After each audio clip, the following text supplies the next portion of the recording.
Good morning. Online class में आप सभी का स्वागत है। आज हम देखेंगे विशेषण। ग्रामर में विशेषण देखेंगे जिसे हम अंग्रेजी में एडजेक्टिव भी कहते हैं। विशेषण मतलब समझ में आता है विशेषण किसे कहते हैं? जो संज्ञा और सर्वनाम शब्दों की विशेषता मतलब उसकी अच्छाई या उसकी बुराई बताते हों उसे हम विशेषण कहते हैं। समझ में आया ना? चलो देखते हैं विशेषण किससे कहते हैं और अच्छी तरह से। तो यहाँ पर पहले हमने एक चित्र देखा। चित्र में लिखा हुआ है एक लड़की है जो पेड़ों की तरफ इशारा कर रही है। तो कटे हुए पेड़ पर्यावरण के लिए घातक होते हैं। कटे हुए पेड़ पर्यावरण के लिए घातक होते हैं। दूसरे में देखेंगे महानगरों में ऊंची इमारतों का प्रचलन है। तीसरे में देखेंगे मेज पर 5 किताबें रखी हैं। तो पहला हमने देखा कटे हुए पेड़। तो पेड़ क्या है? संज्ञा। जो अभी थोड़ी देर पहले मैंने आपको बताया कि संज्ञा और सर्वनाम की विशेषता बताने वाले शब्द को विशेषण कहते हैं। तो पेड़ क्या है? संज्ञा है। और कटे हुए उसकी विशेषता बता रहा है कि पेड़ कैसे हुए? कटे हुए हैं, तो उसकी विशेषता बता रहा है। तो इस जो अंडरलाइन की वो क्या है? विशेषण है। ठीक है। फिर आगे हम देखेंगे महानगरों में ऊंची इमारतों का प्रचलन है। तो इमारतों ये संज्ञा है। संज्ञा कैसी है? संज्ञा की विशेषता बता रहा है। तो इमारत कैसी है? ऊंची। इमारत कैसी है? ऊंची। समझ में आया ना? आगे थर्ड में देखेंगे मेज पर 5 किताबें रखी हैं। तो 5 क्या है? विशेषण। और किताबें क्या है? किताब की विशेषता बता रहा है कि किताबें कितनी हैं? 5 किताबें हैं। तो जो भी शब्द संज्ञा या सर्वनाम की विशेषता बताते हैं उसे हम विशेषण कहते हैं। थोड़ा और आगे हम देखेंगे कि उपयुक्त वाक्य में संज्ञा शब्दों की विशेषता बता रहे थे। बराबर। तो संज्ञा क्या था? पेड़, इमारतें, किताबें। और विशेषता क्या है? कटे हुए, ऊंची और 5। तो ये विशेषता बताने वाले शब्द को विशेषण कहते हैं। आया ना समझ में? ऐसे विशेषता बताने वाले शब्द ही विशेषण कहलाते हैं। अतः हम कह सकते हैं कि संज्ञा अथवा सर्वनाम शब्दों की विशेषता बताने वाले शब्द को विशेषण कहते हैं। आगे हम देखेंगे विशेष्य किसे कहते हैं। अभी तक हमने विशेषण देखा कि विशेषण किसे कहते हैं। अब हम देखेंगे विशेष्य किसे कहते हैं। तो जिन शब्दों की विशेषता बताई जाती हो, जिन शब्दों की विशेषता बताई जाती हो उसे विशेष्य कहते हैं। जिन शब्दों की विशेषता बताई जाती हो उन्हें विशेष्य कहते हैं। जैसे काली चींटी। तो काली चींटी, भला आदमी, सुंदर गुलाब। तो इनमें चींटी, आदमी, गुलाब शब्दों की विशेषता बताई जा रही है कि चींटी कैसी है? काली है। आदमी कैसा है? भला है। सुंदर गुलाब कैसा है? सुंदर। तो यहाँ पर चींटी, आदमी, गुलाब शब्दों की विशेषता बताई जा रही है। अतः ये शब्द विशेष्य कहलाते हैं। अब हम देखेंगे वाक्य में विशेषण का स्थान। वाक्य में जो पूरा वाक्य हम लिखते हैं उसमें विशेषण का स्थान कहाँ होता है? तो वाक्य में विशेषण शब्द 2 प्रकार से प्रयुक्त होते हैं। वाक्य में विशेषण शब्द 2 प्रकार से प्रयुक्त होते हैं। पहला है इसके अंदर विशेष्य से पहले और दूसरा है विशेष्य के बाद। तो विशेष्य से पहले इसे विशेष विशेषण कहते हैं। जैसे अच्छा लड़का, काला वस्त्र, ऊंचा पहाड़। यह ध्यान रखें कि विशेषण के बीच कोई अन्य संज्ञा शब्द ना आए, कोई दूसरी संज्ञा शब्द आनी नहीं चाहिए। तो अच्छा लड़का, तो यहाँ पर कोई संज्ञा शब्द आया नहीं है, तो विशेष्य से पहले आया। बराबर। तो विशेष विशेषण कहेंगे। विशेष के बाद का क्या होगा? विधेय विशेषण। जो विशेष्य से पहले आता है उसे विशेष विशेषण कहते हैं। और दूसरा विशेष्य के बाद आता है उसे विधेय विशेषण कहते हैं। जैसे बालक अच्छा है, यह दृश्य सुंदर है। जो विशेषण विधेय के बाद आता हो या विशेष से बाद में आता हो उसे विधेय विशेषण कहते हैं। जो विशेष से पहले आता हो उसे विशेष विशेषण कहते हैं। ठीक है, आगे हम देखेंगे विशेषण के भेद। तो विशेषण के 4 भेद होते हैं। कौन कौन से? तो पहला है गुणवाचक विशेषण, दूसरा संख्यावाचक विशेषण, तीसरा परिमाणवाचक विशेषण और चौथा है सार्वनामिक अर्थात संकेतवाचक विशेषण। ठीक है, तो पहला हम देखेंगे गुणवाचक विशेषण। जो शब्द या संज्ञा या सर्वनाम के रंग रूप, आकार प्रकार, गुण दोष, काल स्थान, दिशा, स्वाद, गंध, सुगंध, स्वभाव आदि से संबंधित विशेषता का बोध कराते हैं, उन्हें गुणवाचक विशेषण कहते हैं। गुणवाचक में सब कुछ आ जाएगा। जैसे रंग रूप है तो काला गोरा, आकार प्रकार तो लंबा चौड़ा, गुण दोष तो अच्छा बुरा, काल स्थान तो कोई भी जगह, दिशा को पश्चिम उत्तर दक्षिण, फिर स्वाद कैसा भी स्वाद, गंध मतलब गंदी सुगंध भी हो सकता है, स्वभाव अच्छा बुरा आदि की विशेषता बताते हों उसे हम विशेषण कहते हैं। समझ में आया ना? तो गुणवाचक विशेषण किसे कहते हैं?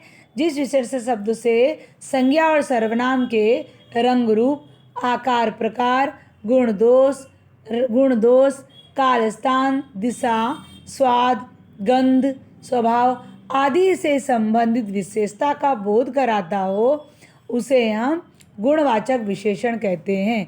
जैसे हम पैराग्राफ देखेंगे, हमारी अध्यापिका मीठी वाणी और सरल स्वभाव वाली है। वे हमें वार्षिक पिकनिक पर समुद्र दिखाने ले गईं। समुद्र का पानी खारा व नीला था। वहाँ हमने छोटी बड़ी मछलियों को देखा। अध्यापिका ने बताया कि बड़ी मछली छोटी मछली को खा जाती है। उपयुक्त वाक्य में रंगीन शब्द अर्थात लाल पेन से जो लिखे हुए हैं वह गुण, रंग रूप, स्वभाव, समय आदि का बोध करा रहे हैं, इसीलिए वह गुणवाचक विशेषण कहलाते हैं। अब गुणवाचक विशेषण के अंदर जो भी हमने देखा रंग रूप, आकार प्रकार, उसे हमने अच्छी तरह से आपको नीचे पूरा लिखकर दिखाया है। ठीक है, तो गुणवाचक विशेषण शब्दों के प्रकार। गुणवाचक विशेषण शब्दों के प्रकार कितने प्रकार के होते हैं? जैसे गुण दोष, तो गुण दोष में क्या आएगा? भला, बुरा, सच्चा, दानी, क्रोधी, शांत, कंजूस, न्यायप्रिय, आतताई, परिश्रमी, सरल, मृदुभाषी यानी मधुर बोलने वाला, भोला, चालाक, छली, ये सब गुण और दोष के अंदर आ जाएंगे। अच्छे गुण और खराब गुण भी आ जाएंगे। स्थान बोध क्या होगा? भीतरी, बाहर, ऊपर, नीचे, मध्य, किनारे आदि। फिर आकार में क्या आ जाएगा? गोल, चौकोर, बड़ा, छोटा, तिकोना, लंबा, ऊंचा आदि। रंग में क्या आ जाएगा?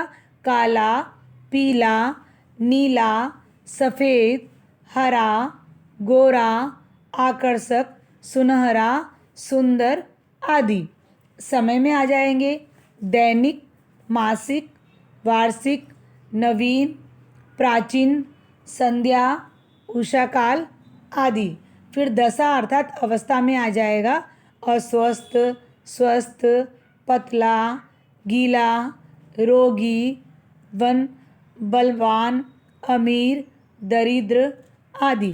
फिर स्वाद में आ जाएगा, स्वाद और गंध में आ जाएगा खट्टा, मीठा, सुगंध, दुर्गंध, तीखा, चटपटा, बदबूदार आदि।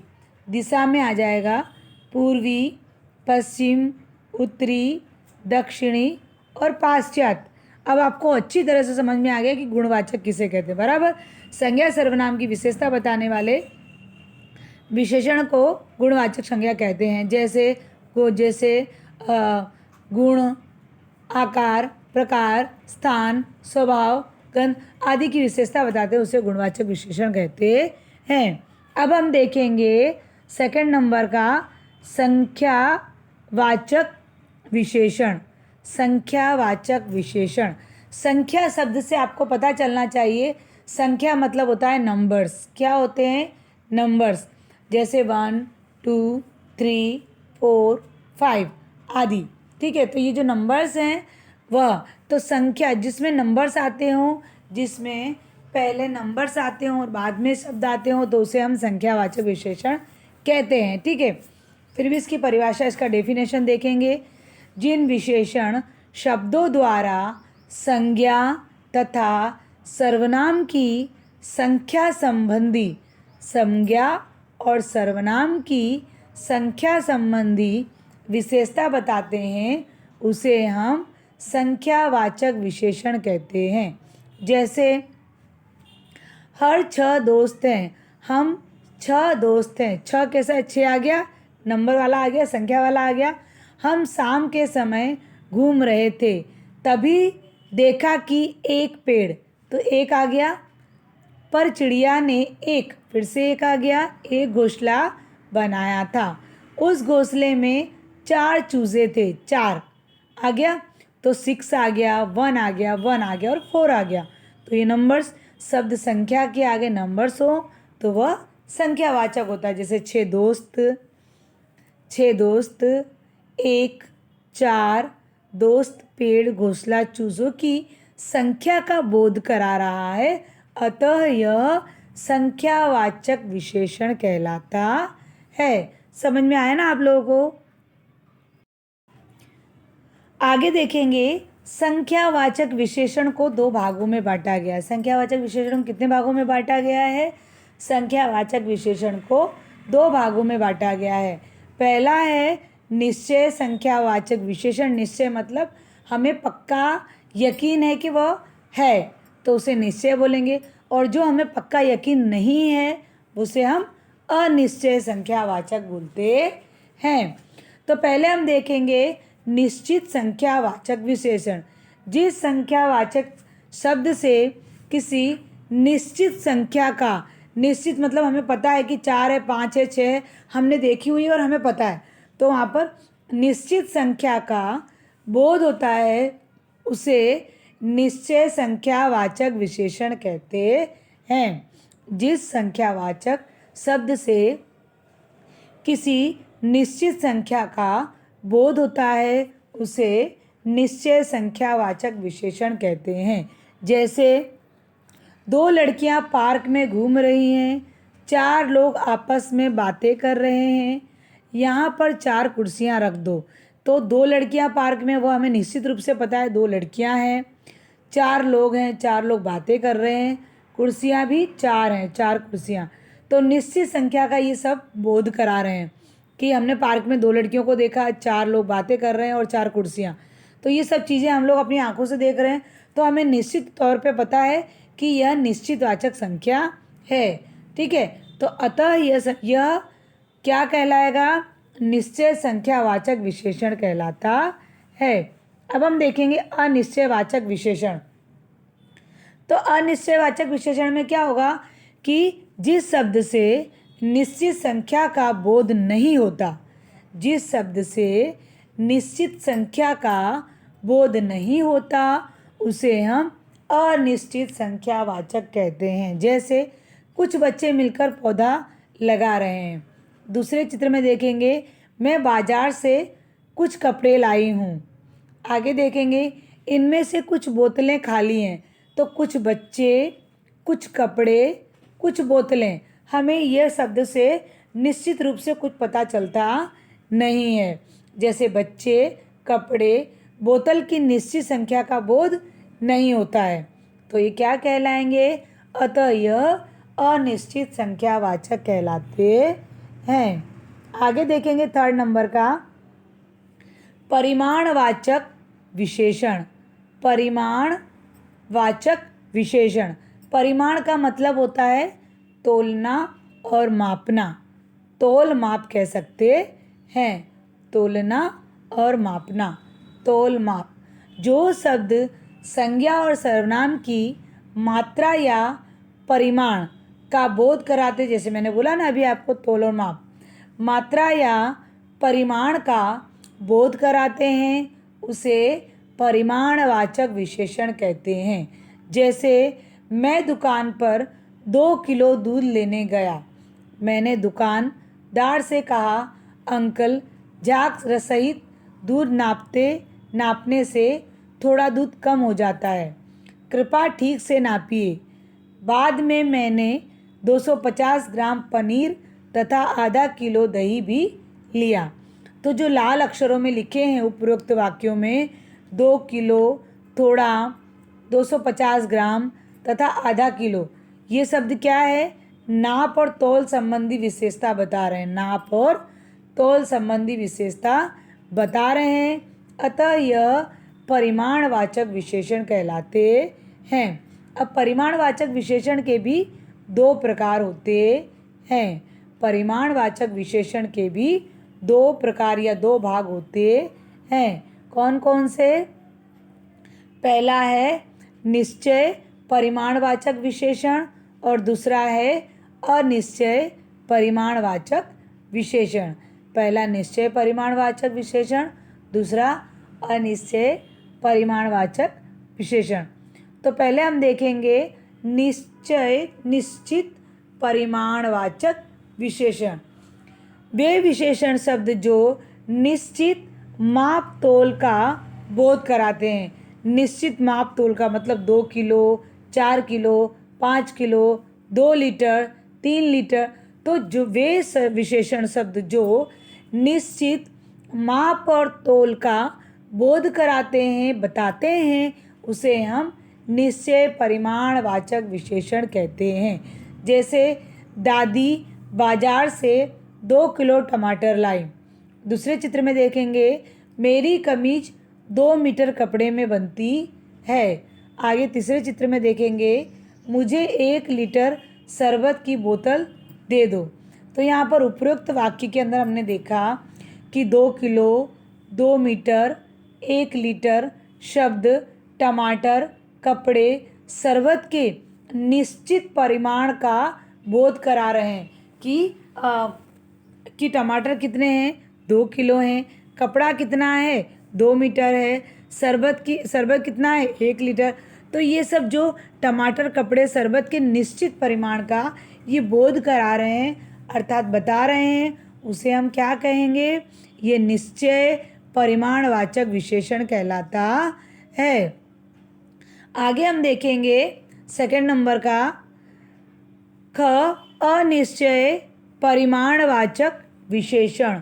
अनिश्चय परिमाणवाचक विशेषण वे विशेषण शब्द जो संज्ञा तथा सर्वनाम की निश्चित मात्रा का बोध नहीं कराते। पहले क्या था कि निश्चित मात्रा का बोध कराते थे, अभी क्या है कि निश्चित मात्रा का बोध नहीं कराते, उसे हम अनिश्चित परिमाणवाचक विशेषण कहते हैं। जैसे मम्मी दूध में जरा सी चीनी डाल दो, दादी के लिए थोड़ा सूप बना दो, आप खीर में ज़्यादा दूध डालना।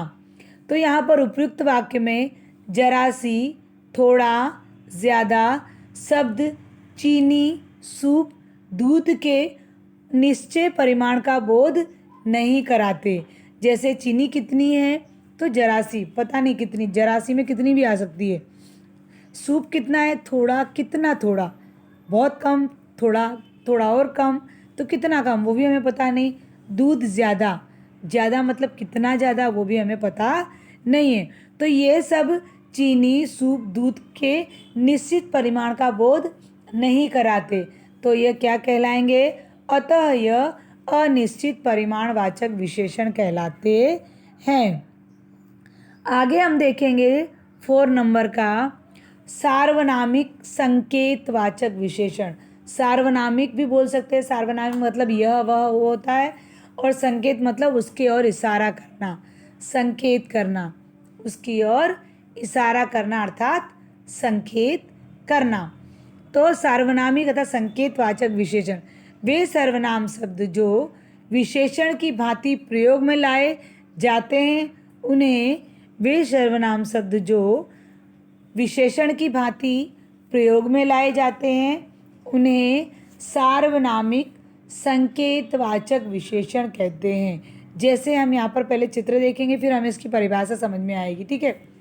तो पहले चित्र में क्या है, यह लड़का बुद्धिमान है, तो यह क्या है, यह सार्वनामिक है और लड़का क्या है, लड़के की ओर इशारा कर रहे हैं, संकेत, लड़के की ओर इशारा कर रहे हैं। तो वे सर्वनाम शब्द जो विशेषण की या विशेषण के रूप में प्रयोग में लाए जाते हैं उन्हें सार्वनामिक या संकेतवाचक विशेषण कहते हैं। तो पहला चित्र हम देखेंगे, यह लड़का बुद्धिमान है। फिर दूसरे चित्र में देखेंगे, वह औरत धीरे धीरे आ रही है।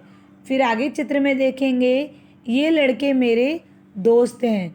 तो यहाँ पर उपयुक्त वाक्य में यह, वह और ये जो लाल पेन से लिखे गए हैं, यह, दूसरे चित्र में वह लाल पेन से लिखा गया, तीसरे में ये लाल पेन से, तो तीनों ही क्या हैं, शब्द सर्वनाम है, परंतु वे किसी संज्ञा की ओर इशारा कर रहे हैं, वे किसी संज्ञा की ओर इशारा कर रहे हैं। जैसे संज्ञा क्या थी, लड़का, औरत और लड़के, तो ये क्या कर रहे हैं, इनकी ओर इशारा कर, इनके हाथ देखो, ये चित्र के अंदर हाथ देखो, तो ये चित्र में इशारा करते हुए हमें दिखाई दे रहे हैं।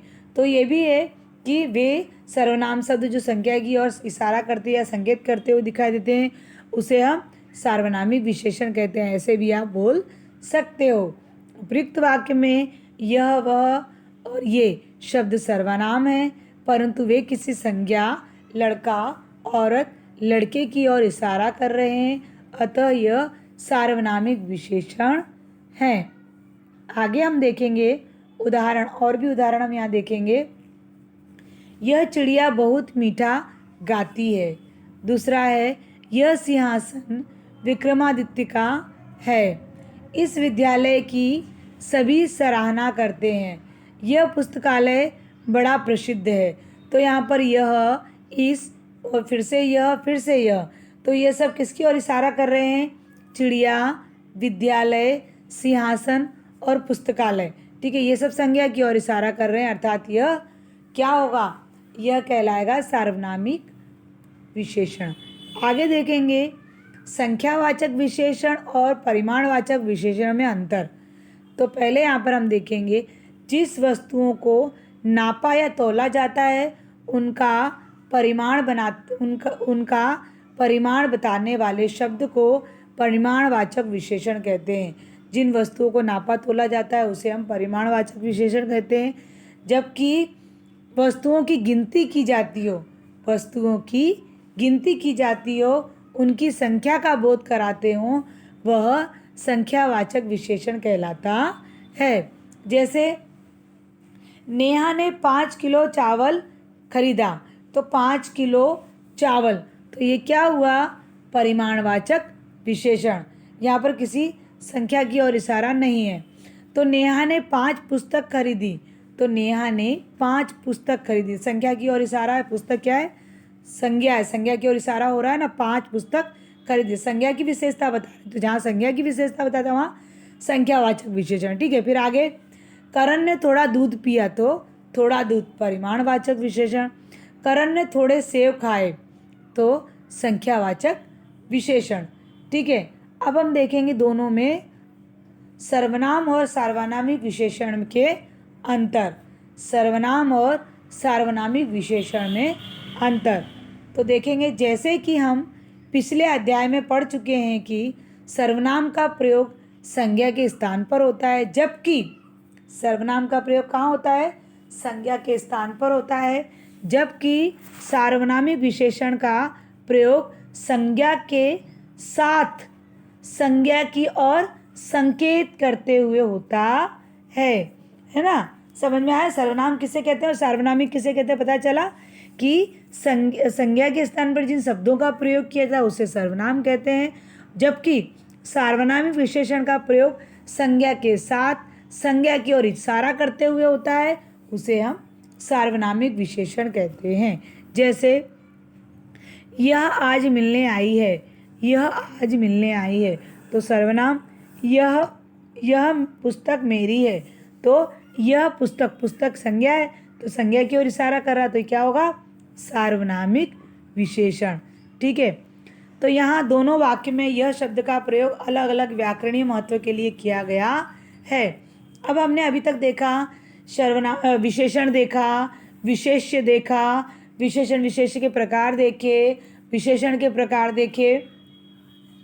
अब हम देखेंगे प्रविशेषण किसे कहते हैं।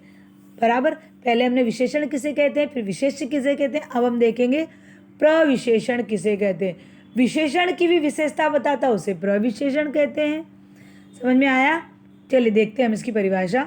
ऐसे शब्द जो विशेषण शब्द की विशेषता प्रकट करते हैं उसे हम प्रविशेषण कहते हैं। जैसे इस पर्वतमाला में बहुत ऊंचे ऊंचे पहाड़ हैं। तो देखो, पर्वतमाला के ऊंचे ऊंचे मतलब क्या? ये पर्वतमाला एक विशेषण संज्ञा है और ऊंचे ऊंचे क्या, उसकी विशेषता बता रहा है कि पहाड़ कैसे ऊंचे ऊंचे, लेकिन ऊंचे ऊंचे की विशेषता बता रहा है। देखो, बहुत है ना, इस पर्वतमाला में बहुत ऊंचे ऊंचे पहाड़ हैं, तो ऊंचे ऊंचे विशेषण है ना, उसकी भी विशेषता बता रहा है कि पहाड़ कितने ऊंचे, तो बहुत ऊंचे।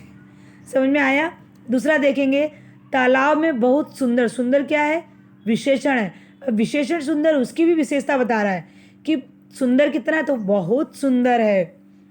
फिर आगे, हिमालय सबसे बड़ा पर्वत है, तो हिमालय सबसे बड़ा पर्वत है। बड़ा पर्वत है लेकिन कितना बड़ा? तो सबसे बड़ा। ठीक है, तो बड़ा है तो विशेषण है, पर उसकी भी विशेषता बता रहा है सबसे। ठीक है, फिर आगे, विद्यालय में बहुत सुंदर बगीचा है, तो सुंदर तो है ही विशेषण, लेकिन बहुत सुंदर क्या होगा? प्रविशेषण। तो इन वाक्यों में रेखांकित शब्द विशेषण की जो विशेषता बता रहा है, जैसे बहुत, सबसे, बहुत, बहुत, ये सब विशेषण की भी विशेषता बता रहा है, अतः यह प्रविशेषण कहलाता है। समझ में आया? जो शब्द विशेषण की विशेषता बताने के लिए प्रयुक्त होते हैं उन्हें हम प्रविशेषण कहते हैं। अब हम देखेंगे विशेषण शब्द की रूप रचना। विशेषण शब्द की रूप रचना, तो विशेषण शब्द की रूप रचना संज्ञा शब्दों की रूप रचना से मिलती है। विशेषण शब्द की रूप रचना संज्ञा शब्दों की रूप रचना से मिलती है। लिंग वचन के अनुसार इसमें परिवर्तन होते हैं। अभी लिंग के अनुसार विशेषण में परिवर्तन होता है। जैसे संज्ञा है लड़का लड़की, विशेषण है अच्छा, एक वचन अच्छा, बहुवचन अच्छे, स्त्रीलिंग अच्छी, पुल्लिंग अच्छा। तो ये सब में परिवर्तन, जैसे संज्ञा बदल सकता है, लिंग के अनुसार बदलते हैं, तो यहाँ पर बदल कर बताया गया है। बंदर मोटा, फिर एक वचन मोटा, बहुवचन मोटे, स्त्रीलिंग में मोटी, पुल्लिंग में मोटा। फिर संज्ञा शब्द है बेटा या बेटी, तो इनके इसका विशेषण है गुणवान, एक वचन गुणवान, बहुवचन गुणवान, स्त्रीलिंग गुणवती, पुल्लिंग गुणवान। अध्यापक संज्ञा है तो विशेषण है पूज्य, एक वचन पूज्य, बहुवचन पूज्य, स्त्रीलिंग पूज्य और पुल्लिंग पूज्य। अब हम देखेंगे संज्ञा शब्द से विशेषण बनाना, शब्द बनाना। संज्ञा शब्द से विशेषण शब्द बनाना, तो संज्ञा है पूजा, विशेषण बनेगा पूज्य। संज्ञा है अनुभव, विशेषण बनेगा अनुभवी। संज्ञा है पक्ष, विशेषण बनेगा पक्षिक। संज्ञा है प्रेम, विशेषण बनेगा प्रेमी। आगे देखेंगे संज्ञा है स्मरण, तो विशेषण है स्मरणीय।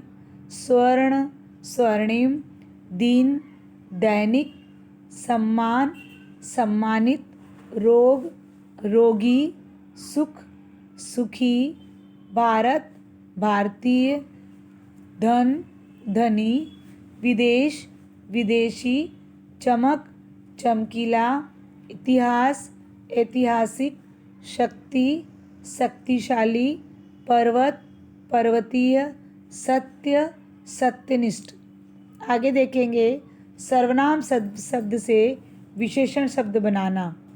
सर्वनाम शब्द से विशेषण शब्द बनाना, तो सर्वनाम है यह, विशेषण ऐसा।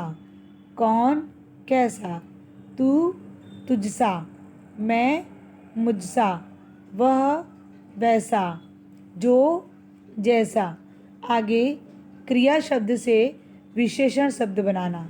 क्रिया शब्द से विशेषण शब्द बनाना। तो क्रिया है बेचना, विशेषण है बिकाऊ। पूजना, पूजनीय। भूलना, भुलक्कड़। कथा, कथित। मरना, मरियल। टिकना, टिकाऊ। भागना, भगोड़ा। देखना, दिखावटी। पोषण, पोषक। पढ़ना, पढ़ाकू। कटना, कटाई। लड़ना, लड़ाकू। अवयवी शब्द से विशेषण शब्द बनाना। अवयव जो बदलते नहीं हैं, ठीक है, उससे विशेषण बनाना। तो अवयव है भीतर और विशेषण है भीतरी। बाहर, बाहरी। ऊपर, ऊपरी। आगे, अगला। नीचे, निचला। पीछे, पिछला। आगे हम देखेंगे विशेषण का तुलना में प्रयोग। विशेषण का तुलना में प्रयोग। तो विशेषण शब्द व्यक्ति या वस्तु की विशेषता बताता है। विशेषण शब्द व्यक्ति या वस्तु की विशेषता बताता है। दो व्यक्तियों तथा वस्तुओं में कभी भी एक से गुण नहीं होते। विशेषण की तुलना में क्या बताया गया है कि दो व्यक्तियों या वस्तुओं में कभी भी एक से गुण नहीं होते।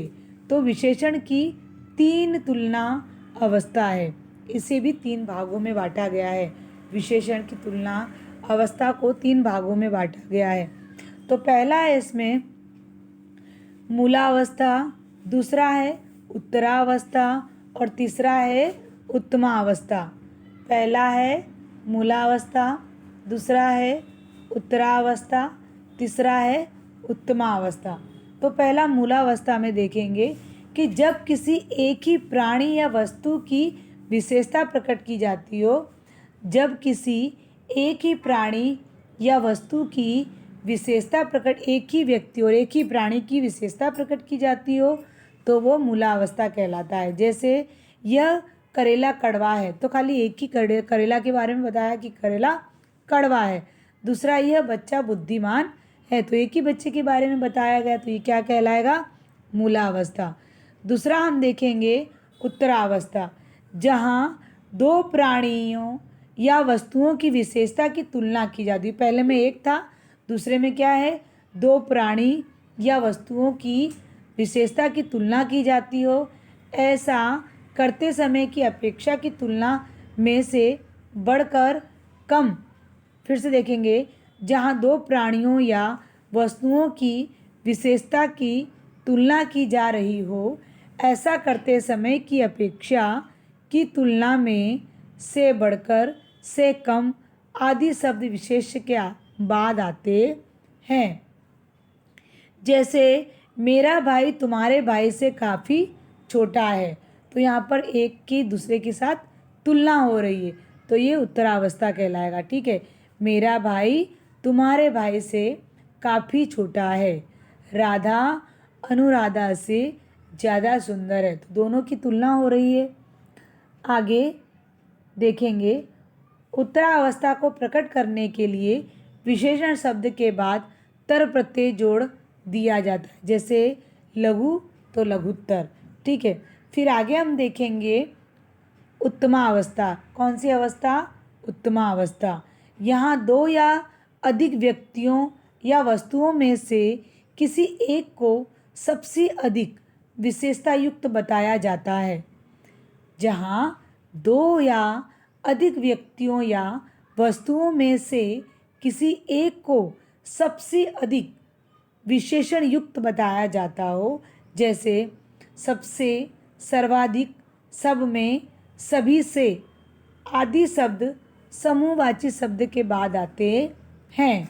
जैसे विनायक कक्षा में सबसे बुद्धिमान है, तो यहाँ पर एक पर भार दिया गया है कि विनायक कक्षा में सबसे अधिक बुद्धिमान है, तो यहाँ एक के ऊपर बहुत भार दिया गया है। तो यहाँ लिखा है ना डेफिनेशन में कि एक को सबसे अधिक विशेषता युक्त बताए। विशेषता मतलब सबसे अच्छा बताया जाता हो।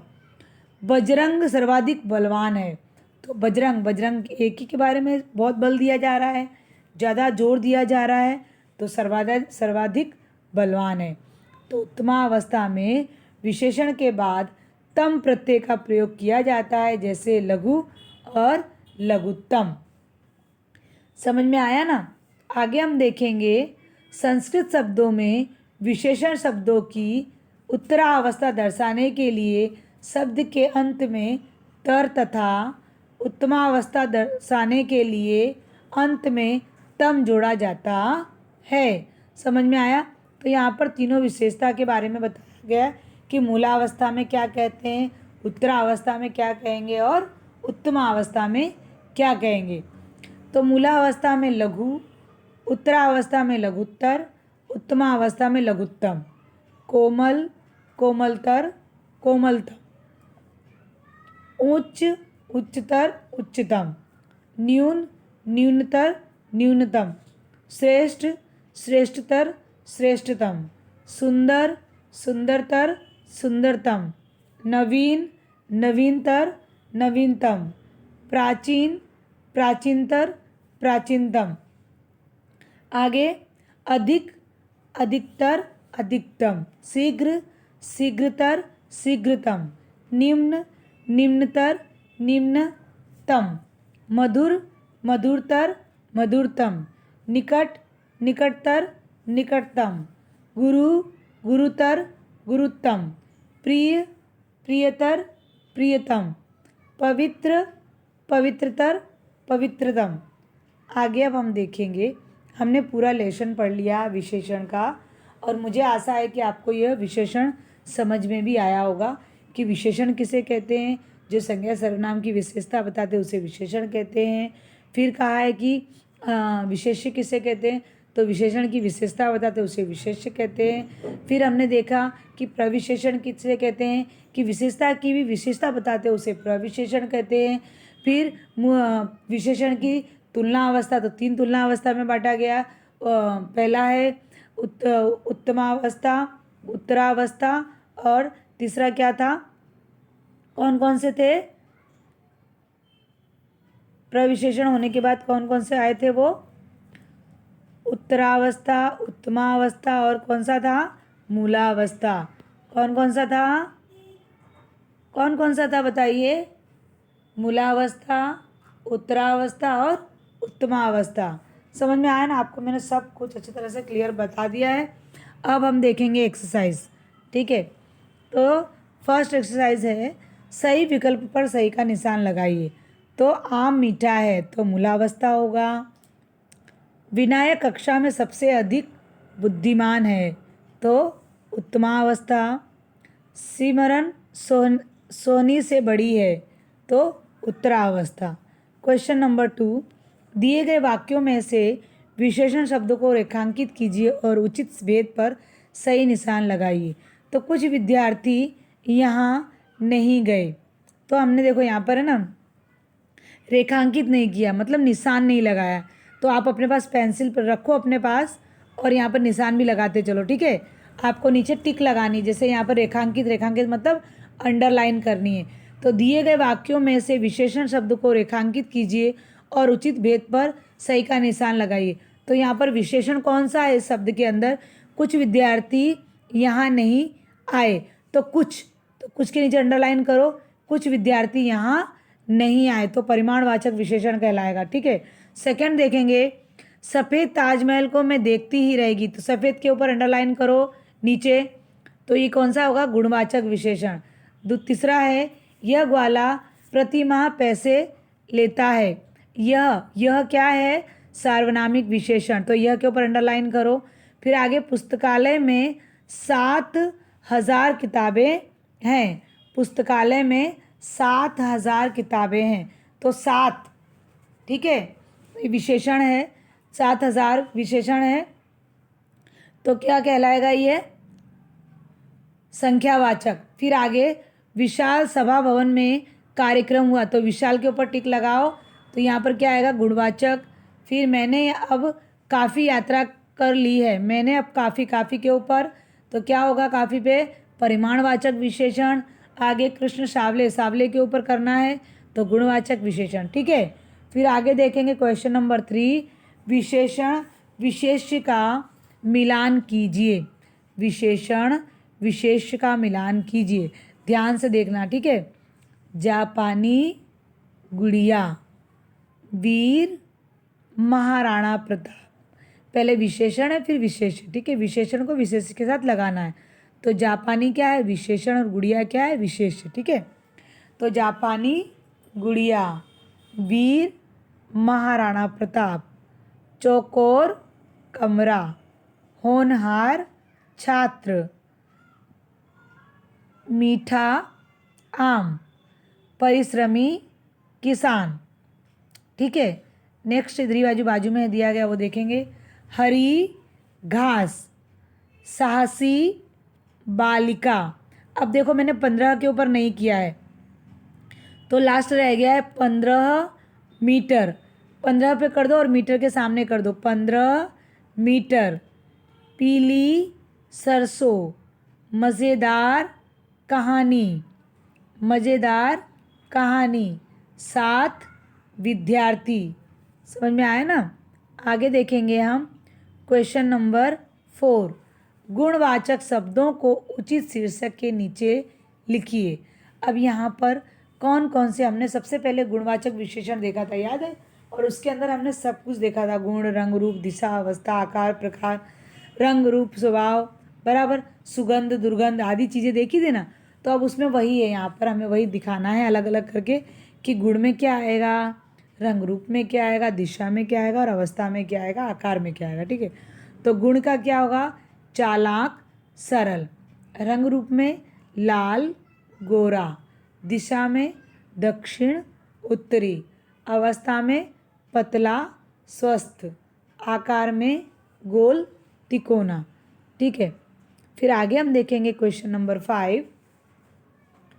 क्वेश्चन नंबर 5 देखेंगे, कोष्टक में दिए गए शब्दों को विशेषण रूप में बदलकर वाक्य पूरे कीजिए। तो अम्मा ने जो कोष्टक के अंदर मिठास लिखा हुआ है, बराबर, फर्स्ट लाइन के आगे देखो ब्लू रंग से लिखा है मिठास। तो यह क्या है, मिठास को किस में बदलना है, विशेषण के रूप में बदलकर इस खाली जगह को भरना है। ठीक है, फिलिंग द ब्लैंक्स को भरना है। तो अम्मा ने मीठा दलिया बनाया है, तो मिठास की जगह मीठा। ख, रेहान सफ़ेद टोपी पहनकर आया है, तो सफ़ेदी की जगह सफ़ेद। पृथ्वी की भीतरी सतह भी गर्म हो रही है, भीतर। फिर धतूरे का बीज कड़वा होता है, कड़वाहट।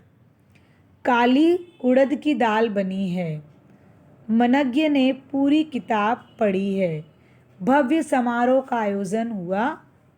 ठीक है, अब देखेंगे क्वेश्चन नंबर 6, विशेषण शब्दों से संज्ञा शब्दों से विशेषण बनाइए। तो आदर, ये संज्ञा शब्द है, आदरणीय विशेषण है। स्वदेश, स्वदेशी, दीन, दैनिक, सुखी, सुख, सुखी, पहाड़, पहाड़ीय, स्मरण, स्मरणीय, बंगाल, बंगाली, राजस्थान, राजस्थानी, धर्म, धार्मिक, प्रेम, प्रेमी, भारत, भारतीय, रोग, रोगी। आगे देखेंगे क्वेश्चन नंबर 7, निम्नलिखित विशेषण शब्दों का वाक्य में प्रयोग कीजिए। तो बुद्धिमान, विनायक बुद्धिमान लड़का है। पतला, गाय बहुत दुबली पतली है। काला, यह रंग काला है। स्वस्थ, पौष्टिक आहार खाने से शरीर स्वस्थ रहता है। 30 रुपए के आम ले आओ। 5 किलो टमाटर लेना। तो यहाँ पर हमने वाक्य में प्रयोग कर दिया है।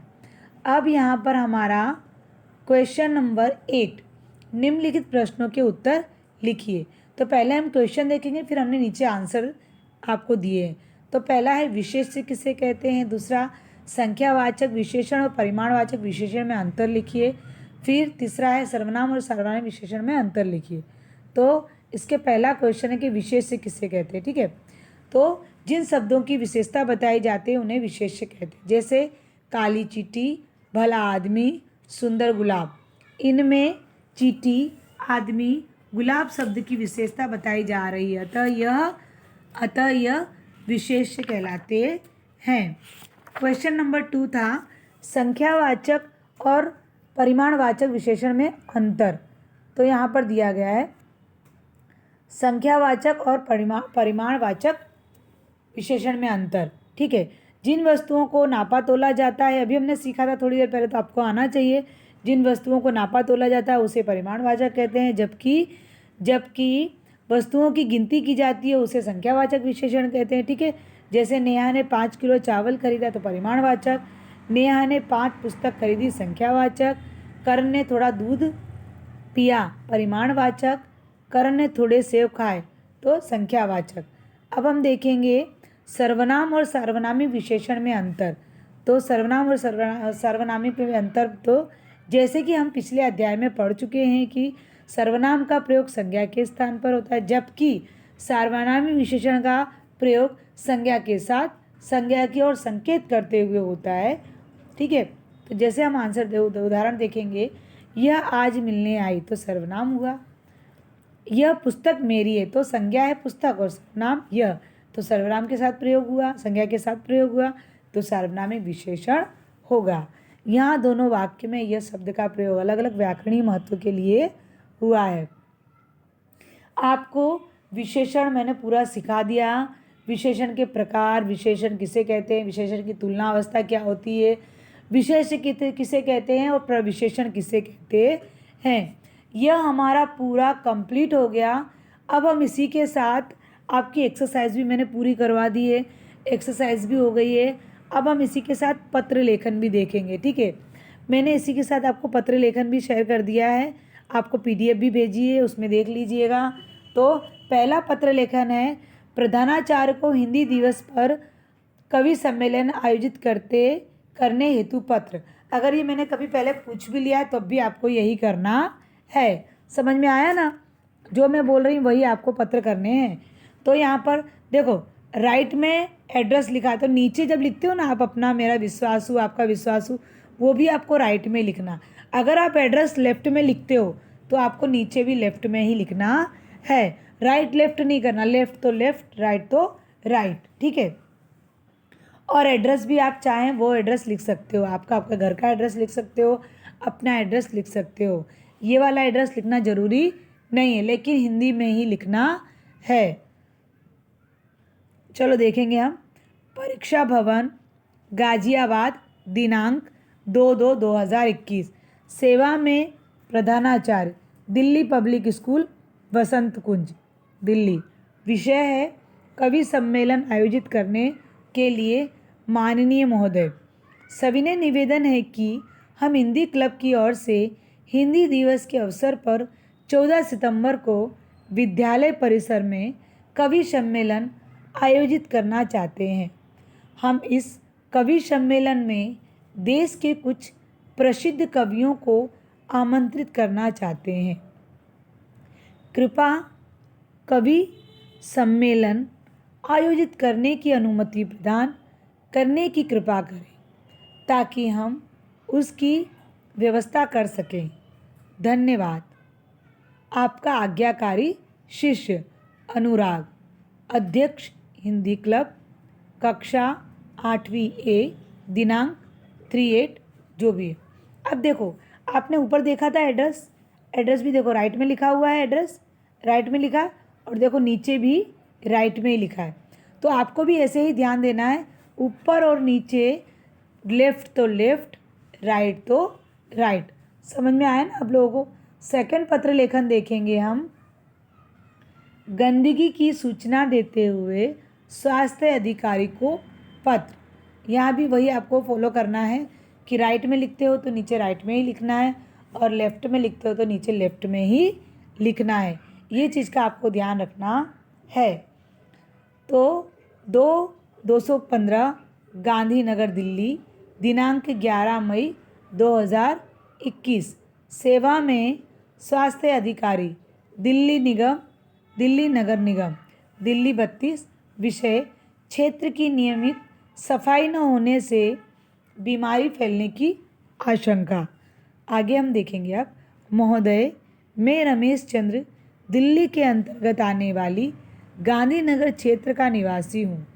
नम्र निवेदन है कि पिछले कई महीनों से हमारे क्षेत्र में सफाई की कोई उचित व्यवस्था नहीं होने के कारण क्षेत्र के कूड़ेदानों में कूड़ा सड़ रहा है। पूरा क्षेत्र दुर्गंध से भर गया है। नालियों का पानी सड़कों पर बह रहा है। मक्खी मच्छर गंदगी के कारण बीमारियों के लिए यह माहौल अनुकूल बन चुका है। अतः आपसे निवेदन है कि शीघ्र ही स्वच्छता की व्यवस्था कराने का प्रदान कराएं। धन्यवाद। भवदीय रमेश चंद्र। यहाँ आपका यह पत्र लेखन भी पूरा होता है। इससे पहले मैंने आपको निबंध भेज दिए थे, ठीक है। विज्ञान और जीवन राष्ट्रमंडल खेल, ये निबंध मैंने आपको भेज दिए थे। अब हमने आपको पत्र लेखन भी भेज दिया है, ठीक है। पत्र लेखन भी भेज दिया है, निबंध भी भेज दिया है, और गद्यांश पद्यांश आपका आंशिक होगा। हम आपको बताएंगे नहीं, लेकिन आपको कोई भी हम गद्यांश पद्यांश देंगे, आप चिंता करने की आपको ज़रूरत नहीं है, ठीक है। आपको चिंता करने की आवश्यकता नहीं है। जो हमने पेपर स्टाइल में दिया है उसमें गद्यांश पद्यांश आंशिक रहेगा, मतलब कोई भी आएगा, ठीक है। आप बड़े क्लास के बच्चे हो गए हो, अब आप छोटे बच्चे नहीं हो, तो आपको गद्यांश पद्यांश भी आपका हमने आंशिक दिया है, यानी हम आपको बताएंगे नहीं। हमने आपको पेपर स्टाइल भेज दिए हमने आपको पेपर स्टाइल। आपको एक बार सुनना है मेरे मुँह से पेपर स्टाइल, तो एक बार आप सुन लो। सुनना है ना सभी बच्चों को, तो सुन लीजिए आप सब बच्चे कि देखो, सबसे पहले आपकी पेपर स्टाइल में आपका एक मिनट ना बेटा, पेपर स्टाइल में निबंध, बराबर। निबंध आपका क्वेश्चन नंबर 1 आएगा, निबंध 10 मार्क का आएगा। क्वेश्चन नंबर 2 पत्र लेखन आपका 5 मार्क का आएगा।